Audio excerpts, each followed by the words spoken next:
Pela graça de Deus, sou aquilo que sou, leigo na igreja, membro do corpo de Cristo Jesus, leigo na igreja. Caríssimos e caríssimas, amigos e amigas, como prometido, hoje estamos lançando o último vídeo do módulo 2 do curso Multiplicadores do Conselho Nacional do Laicato. Eu sou Daniel Nonato, somos do Conselho Nacional do Laicato da Diocese de Nova Iguaçu. Lembrando que o curso Multiplicadores é uma ação, é um curso promovido pelo Conselho Nacional do Laicato do Regional Leste 1, em comunhão com o Conselho Nacional do Laicato a nível de Brasil.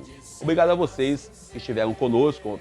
Apresentamos o primeiro vídeo com Clara Coca, falando do número 108 ao 118. Depois, o vídeo 2, que vai estar aqui com a gente no nosso card, foi do número 119 ao 150, comigo e com nossa amiga Valdete Vasconcelos. Hoje, vamos para o vídeo número 3, com nossa amiga Fernanda. Vai ser o número 151 ao número 167. Por isso, agradeço a você que está conosco. Curta o vídeo aí com a nossa amiga Fernanda. Vamos nós, então, para o vídeo de hoje. Não é uma aula, mas apenas uma breve reflexão sobre o documento 105 da CNBB. Vamos juntos. Que faz a massa maior, sou o sal que do alimento torna melhor o sabor. Então a gente vai retomando e também vai pegando um pouco para essa nossa reflexão, sobretudo, né, da identidade do leigo e o leigo como sujeito eclesial, que é o que vai diferenciar o nosso papel na igreja. E é interessante que mesmo assim nas nossas dificuldades e nas nossas angústias, né, para o movimento e a direção que essa igreja dá, a gente percebe que entre avanços e retrocesso existe, né, leigos que conseguem dar uma resposta e estão preocupados, né, na sua formação para exercitar um serviço à igreja com maior qualidade. Isso faz parte, né, da vocação daqueles que conseguiram fazer esse discernimento, que conseguiram compreender o chamado e sabe que o chamado não termina em si mesmo, né? Ele é um chamado a dar uma resposta a uma igreja, como o Daniel mesmo tinha falado, na coletividade, na unidade e na diversidade. E a gente fala do carisma do serviço e do ministério da igreja. O Espírito Santo vem justamente, né, para gerar em nós, ajudar nesse discernimento de descobrir aquilo que foi, né, os dons que foram distribuídos, né, e os carismas que a gente se identificou nessa diversidade para servir a igreja.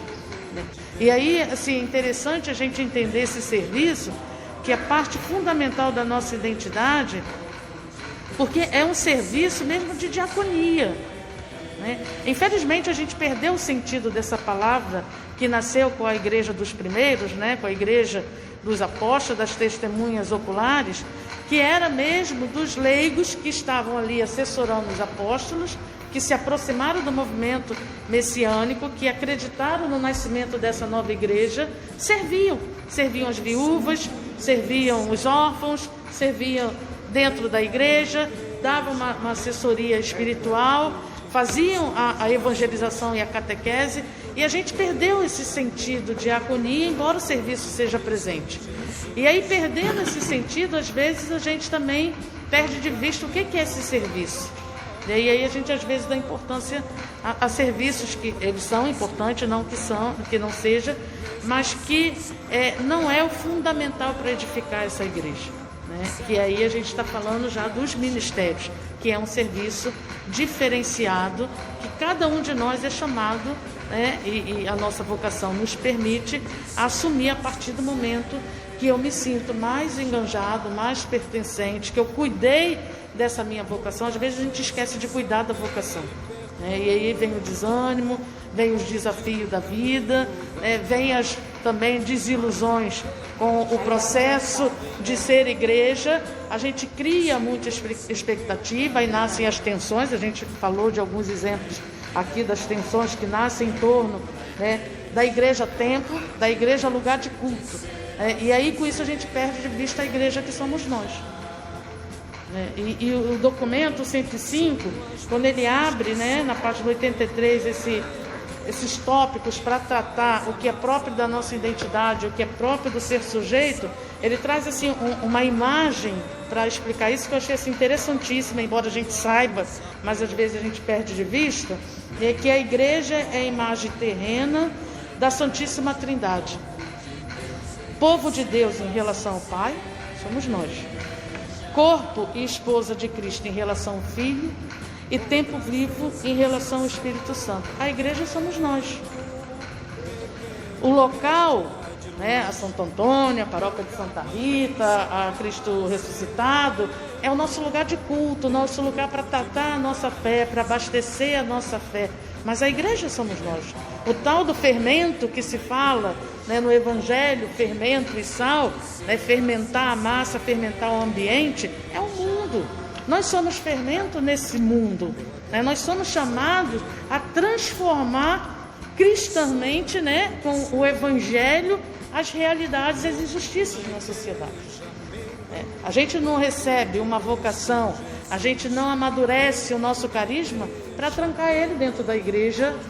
O nosso carisma, a nossa vocação não é para ficar presa num edifício. A gente não é para enterrar ali.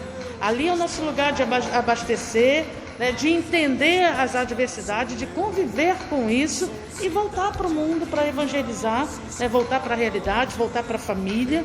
Tanto é que o tempo todo o documento fala, né, onde o leigo é esse sujeito eclesial. É na família, é no trabalho, é na igreja, é na realidade dele, é com a fragilidade que ele tem e que ele vai trabalhar para melhorar. Né? Buscar a santidade, mas ele não é santo ainda, ele está em busca, né, dessa santidade, e tudo isso, né, o documento faz a gente refletir de como viver essa realidade para a gente poder dignamente estar mais preparado para assumir e para, se a gente já assumiu, desenvolver esse serviço que não é para a gente, não termina na gente. O carisma, né, quando a gente identifica esse carisma, quando a gente consegue reconhecer esse carisma dentro da gente, a gente entende que o serviço é maior do que nós mesmos, né? São Paulo Apóstolo, que foi um grande missionário dentro da nossa igreja, ele já dizia, né? A esse ponto eu posso dizer que não sou eu que vivo, mas é Cristo que vive em mim, porque eu consegui entender o projeto, eu assumi a agenda de Deus, e aí eu consigo ter elementos suficientes através do meu serviço, do meu ministério, porque aí eu estou na sociedade onde as pessoas me veem e elas podem identificar a igreja no meu serviço, a igreja no meu ministério, a igreja no meu testemunho. E aí, assim, a gente sabe, né, e vocês mesmos falaram isso, né, aqui nas experiências de vida pastorais de vocês, que o testemunho arrasta. Porque é óbvio que às vezes a gente, diante de algumas situações dramáticas, de algumas situações, né, que envolve a sociedade, as injustiças sociais que envolvem, a gente também é levado a questionar. E às vezes, se a gente não estiver pronto, a gente é levado a questionar até a nossa própria fé, se está valendo a pena. E foi por isso que o Vaticano II, com a proposta, de Giovanni 23, foi dizer para a igreja, ó, não tenha medo, abre a janela, deixa sair o mofo, deixa sair aquilo que nos desviou do primeiro projeto, do projeto das primeiras comunidades. A gente precisa voltar na fonte para lembrar o que é ser igreja. E naquele momento, lembrar o que é ser igreja é resgatar o protagonismo dos leigos, porque essa igreja nasceu caminhante e nasceu com o protagonismo do leigo. Isso não significa... Ele não vê o final do concílio. Paulo VI, mas graças a Deus também tinha uma abertura para essa proposta do laicado, e não só do ecumenismo também, que foi importante para a igreja, né, para sair dessa crise, né, divisória que existia dentro do nosso contexto. Então a gente, assim, tem que confiar no Espírito Santo, porque ele já deu sinais suficientes de que quando a gente não pode mais, quando não é mais dentro das nossas forças, o Espírito Santo age, né? E isso age através dos carismas que são renovados, através dos ministérios, né? A gente olha, né? Porque às vezes a gente fica muito preso na nossa realidade. Hoje, né, enquanto a América Latina está reduzindo o número de cristãos católicos, a Ásia, em meio a conflito, em meio a perseguições de um regime, né, ditatorial, está crescendo. Cresce em mártir e cresce em número. Então, assim, é o Espírito Santo que conduz isso. Né? O que a gente tem que fazer é colocar, né, a nossa fé e a nossa disponibilidade para que a gente também tenha condições de escutar esse chamado, de escutar as necessidades que o Espírito Santo está traduzindo para a gente seguir a nossa missão. Tanto é que o Papa, né, tem insistido, a igreja precisa aprender de novo a sair. Desde a nossa, né, instituição, desde a nossa caminhada com o Jesus Cristo e os apóstolos, a nossa igreja está no DNA dela, é de saída. E a gente perdeu, e a gente foi se comprometendo quando a gente tentou ficar muito estático. Quando a gente achou que já tinha chegado, que a gente já era, né, dentro de uma situação social, já prontos. E aí a gente perdeu o rumo.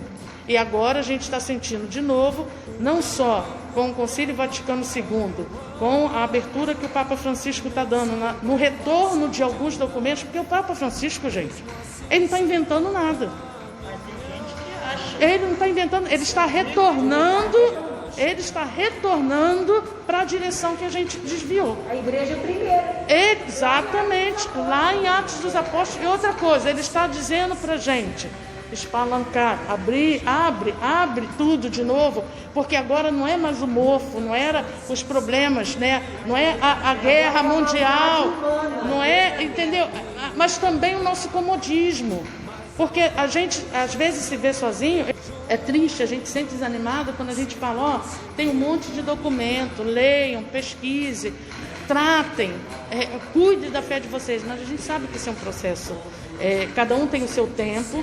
Acho que a gente não pode desistir de falar. São Francisco de Sales, no momento da reforma protestante, ele ia para a praça e ele escrevia, porque naquele tempo era mais difícil, né? Não tinha o impresso em todos os lugares, ele escrevia e ia para a praça fazer a catequese para defender a igreja contra os ataques dos reformistas.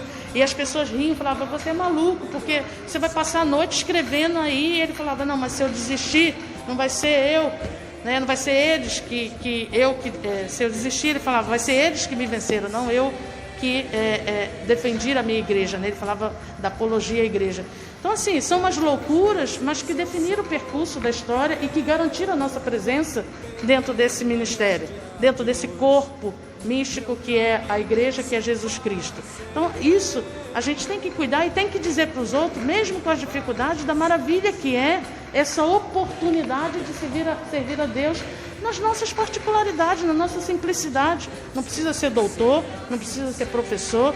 Eu fui catequizada por uma senhora analfabeta e que falava, não, você tem que estudar e tem que seguir o que a igreja diz, porque aí você vai estar no bom caminho. Porque isso ninguém te tira. Ela falava, nem a fé e nem estudo, ninguém te tira. E era analfabeta, só sabia rezar o terço, que já tinha decorado, mas não podia ler uma Bíblia. Quando a Bíblia chegou lá em casa, quem lia a Bíblia era eu, ela não lia a Bíblia. Então, a gente tem que continuar nosso processo, né, de formação, tentando encantar os outros batizados para essa maravilha que é viver essa identidade e descobrir os carismas que Deus, né, nos oferece assim, de forma gratuita. Então, todo esse carisma, do mais simples ao mais difundido, devem ser acolhidos como ação de graça e satisfação porque corresponde às necessidades da igreja. Por meio dos carismas, do serviço e dos ministérios da igreja, o Espírito Santo capacita a todos na igreja para o bem comum, a missão evangelizadora e a transformação social em vista do reino de Deus. Essa é a nossa missão dentro da igreja, né? O serviço do cristão no mundo, né, é para auxiliar e para dar, né, suporte, assessoria na construção da cidadania, no compromisso sociopolítico e transformador. Às vezes eu me escandalizo quando algum fiel diz que a igreja não é lugar de política, mas a igreja nasceu por problemas políticos. Porque se a gente diz que a política não é para a gente, a má política cresce e esse projeto, né, genocida que está aí é porque a gente não ocupou o lugar que é nosso. Entendeu? A gente ficou acreditando que a política é para a bancada evangélica e a gente fica com medo de falar, porque na igreja não pode falar de política. promoção da justiça e da paz, sempre pautada na luz da doutrina social da igreja, que também a gente deixa à parte. A gente tem que resgatar, o Papa Francisco tem falado muito disso. A igreja já tem os instrumentos, elas precisam, a gente precisa resgatar e colocá-los em prática. É inútil a gente pensar que tem que vir um outro concílio se a gente não desenvolver o que está. E é isso que ele tem feito. A Fratelli Tutti fala de todos os documentos que são precedentes, que nasceram lá no Concílio Vaticano II. Então a gente precisa estar atento a isso para fortificar o nosso eixo de formação. O cristão leigo expressa o seu ser igreja e o seu ser cidadão na comunidade eclesial, na família, nas opções éticas e morais, no testemunho de vida profissional e social, na sociedade política e civil e em outros âmbitos. Esse é o sujeito eclesial, esse é o vocacionado leigo. Ele sabe que ele leva a igreja nesses ambientes onde a igreja não pode entrar. Então, para a gente terminar, buscar sempre a coerência entre ser membro da igreja e ser cristão.